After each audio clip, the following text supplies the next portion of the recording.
bem, nós retornamos com o programa Memória Viva, hoje entrevistando Givaldo Soares da Silva, e eu gostaria que participasse da nossa conversa o nosso Múcio Procópio, que é jornalista e contemporâneo de Givaldo na Casa do Estudante. Por favor, Múcio. Eu cheguei na Casa do Estudante 5 de janeiro de 61, preparativo de Natal para a posse de Aloysio, só se falava nisso, e para a segunda época do Ateneu. Então, eu vim para fazer uma consulta médica e fiz inscrição no Ateneu, dependendo, eu não tinha identidade, não tinha registro civil. E Salles da Cunha, que era do diretório lá, era amigo de meu irmão, que era da APS, e Israel Vieira, que era o presidente. Então, por intermédio de Israel, que era da Casa Estudante, falou com Salles. E eu fiz a inscrição, passei em terceiro lugar, pronto, fiquei na casa. Mas a casa não tinha vaga. O presidente era Edmilson Queiroz e Givaldo morava no quarto do meu irmão. E foi sair de férias para a Lagoa do Gato. Aí Marlon disse, vamos dormir na Casa Estudante esses dias, enquanto Givaldo volta. É engraçado que essas coisas aconteciam tão naturalmente, né? Podia ser, eu lembro que era assim mesmo. Então, fulano saiu, tá, a vaga está aí, fica dormindo aqui. Aproveitar aí. Eu ainda vi Givaldo antes disso aí, fui apresentado a ele, não é? Fiquei lá só esperando. Givaldo sai, eu fico no quarto. E Givaldo vai para Campina Grande, outro negócio da vida dele lá, que eu não sei, e passou, não voltou mais para casa nesse semestre. E então eu fiquei na casa, não é? Quando ele volta, foi para o quarto 23, eu morava no 5. E na casa tinha os grupos do Siridó, do Oeste, certo, né? Certo. Eram os dois mais fortes, Siridó e Oeste. Eram os fundadores, né, e o presidente atual.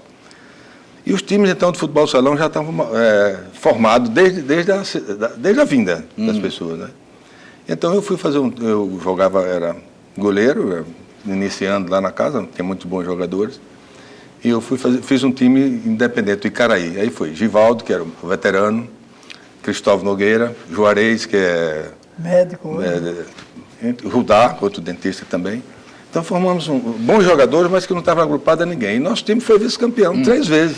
Bom, mas aí deixa eu ver se eu consigo entender. Você vai passar aquela temporada esquentando a cama para ele voltar, né? E aí... Ele não volta. Ele não volta. Mas aí esse time já existia antes mesmo de você? Não existia. Nós formamos com os não aproveitados nos times tradicionais. Mesmo ele fora da casa, participava da... Não, quando ele voltou. Né? Eu fiz o time quando ele voltou. E aí você teve que devolver a vaga? Não, ele já foi para outra vaga. Uma vaga melhor, naturalmente. Eu queria dar uma palavrinha. Sim, pois não, João. Aproveitando essa dica, claro. para mostrar também uma dificuldade que eu tive para entrar na Casa do Estudante, para ingressar na casa, que não era fácil. Era muito difícil, porque era muito disputado. Concorrência grande. Luiz Carlos Galvão chega para mim, voltando à minha conversa anterior, Givaldo, arranjei a Casa do Estudante para você. Falei com o Wellington Xavier, grande Wellington, que era presidente da casa, presidente de direito, mas não de fato, porque quem administrava a casa era Inácio Casimiro. Você Inácio Casimiro, Inácio do Banco do Brasil. Pro-reitor aqui. Já né? falecido. Já falecido. Você vai, pega suas coisas, pega sua mala, um carrinho ali, Rilma, Praça Rio. Sua vaga já está separada lá na Casa do Estudante. Procure Inácio Casimiro. E eu cheguei lá com minha malinha. Inácio era estourado. Não sei como você é estourado, é muito... meio impetuoso. Não vamos chamar arrogante, não. Vamos botar impetuoso. E eu chego com aquela mala, Lenilson, Múcio, humilhado, uma malinha. Cheguei no táxi, no Rio, mas paguei. E o táxi foi embora. E eu fiquei com minha mala, entrei, fui lá à secretaria, disse, olha, eu queria falar com o Inácio Casimiro. Aí daqui a pouco vem Inácio com toda... Você quer falar? Diga, tá me provando. Olha, eu vim aqui, indicado por Luiz Carlos Abbott Galvão, que falou com o Wellington e tem uma vaga aqui na casa para mim. Eu sou Givaldo Soares da Silva. Mas como é? Uma vaga reservada para você? Não existe não isso. Pela primeira vez, uma dificuldade. Não existe vaga não. Meu amigo, eu não posso botar... Está lotada, a casa não tem uma vaga, não tem um lugar. Eu não posso ter a irresponsabilidade de colocar você para dormir num corredor, num colchão. Não vou fazer isso. Maria. Você volte, Múcio, eu voltei a pé com a mala. É Olha que mesmo? foi uma Lenilson, Triste Pô, demais. foi triste, Coisa né? humilhante, né? Afinal de Humilhante, contas, né? porque estava tudo certo. É. Fui para a pensão Dona Didi, deixei a mala, me dirigi para o laboratório e comuniquei a Luiz Carlos Abbott Galvão. Aí Luiz Carlos ficou afobado, disse, não é possível, vamos falar com ela.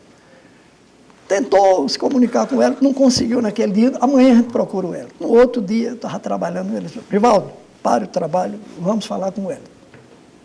Vamos resolver o problema. Estou no velho Jeep, que vocês já conhecem, tá? Fomos na casa de Wellington Xavier, que me parece, eu tenho uma lembrança vaga, que era próximo da Praça Pedro Velho, hoje, Cívica, né? Praça Cívica, por ali. Chegamos lá, o Wellington não estava. Aí uma empregada lá, alguém disse, olha, ele está no Grande Ponto. Porque naquela época, no final da tarde, Todo mundo mundo ia estava no ver, Grande Ponto. Os Né? grupinhos de É a conversa. universidade do Grande Ponto. Né? É. João Machado pontificando, Comandando. né? Alguns de paletó e gravata. Lembra do detalhe? E aí, Luiz Carlos, imediatamente localizamos o Wellington, uma roda de amigos. Luiz Carlos parou o jipe, saltou e fez a seguinte pergunta ao Wellington.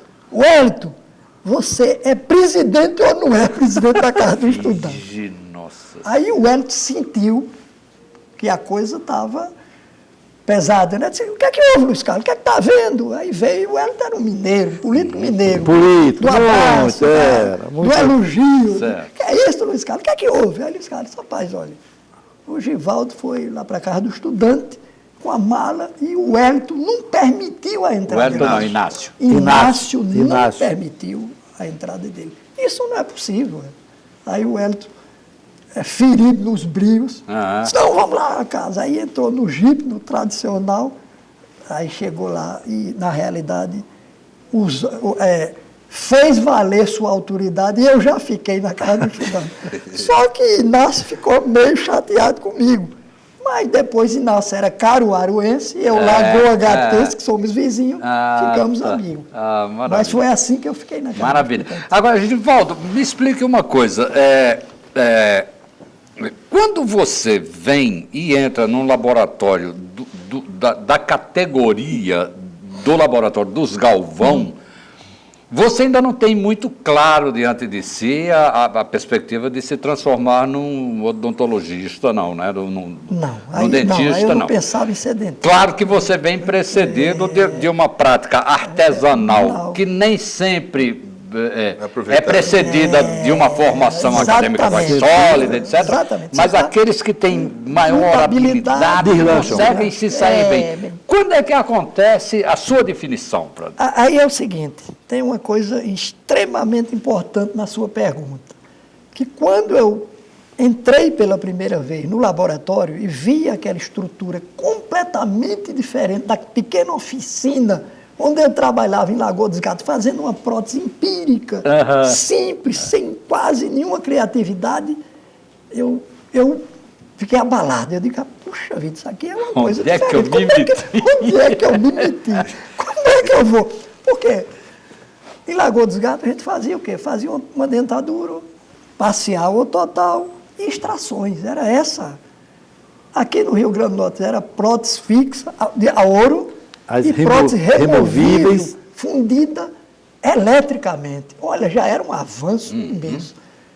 Aí eu fiquei, mas Nelson foi meu grande protetor, que era o chefe de Valdo. Você vai fazer o seguinte, eu sei que lá a prótese é diferente daqui, você vai ficar ao meu lado e eu vou lhe orientar. Maravilha. E aí eu evoluí. Mas isso que você está falando é uma verdade.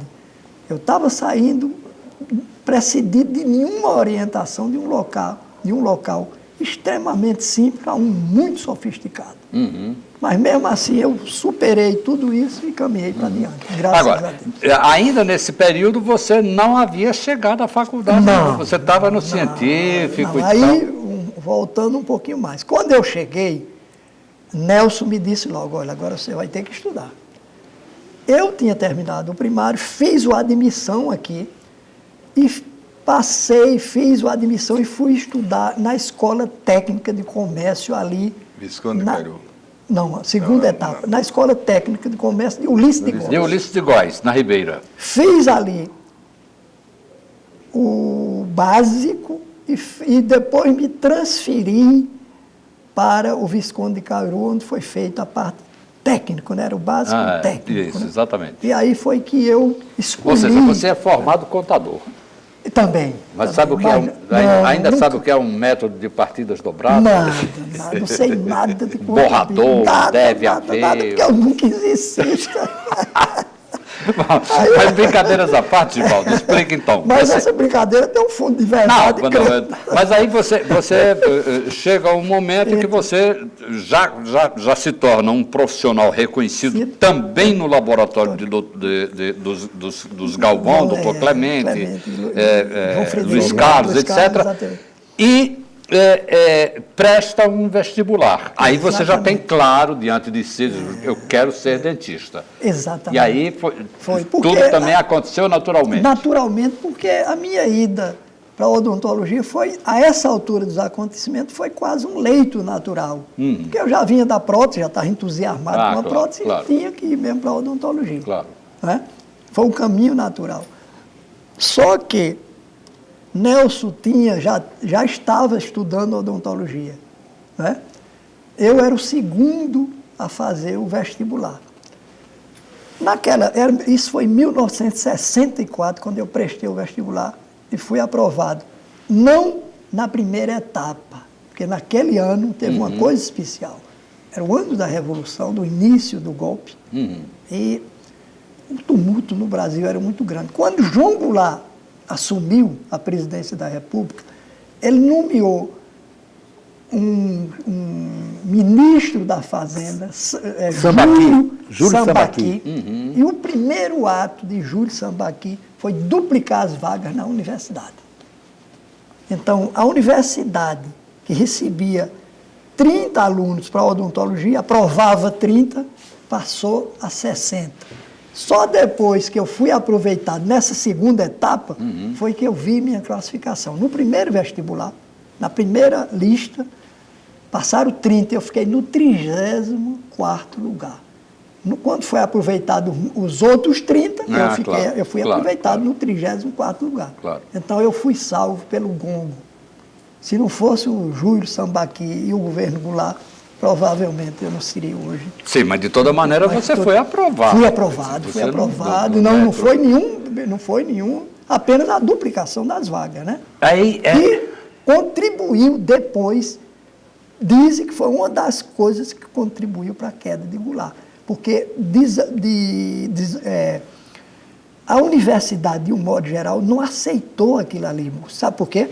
Porque desorganizou toda a estrutura. Professor... Não tinha laboratório, não aumentou o número de professores. Como acomodar? Não tinha infraestrutura para receber tudo isso. Sem falar que havia uma postura elitizante da universidade. Né? Vamos combinar agora. Mas eu quero lhe fazer uma pergunta que naturalmente vai ser movida pela sensação de você retornar à Lagoa dos Gatos, aí se apresentando ao seu pai, dizer, pai, é o seguinte, você estava certo, como foi isso, hein, Givaldo? Foi de uma felicidade. Você volta já com a referência de trabalhar no mais importante laboratório de prótese do Estado, ele veio algumas da vezes ao região Rio Grande do Norte, melhores. né? Eu ia sempre lá, voltava, mas ele vinha sempre aqui, então ele ficou, vinha. E eu levava lá no meu trabalho com orgulho danado para mostrar aquilo ali, né? E ele ficava empolgado, né?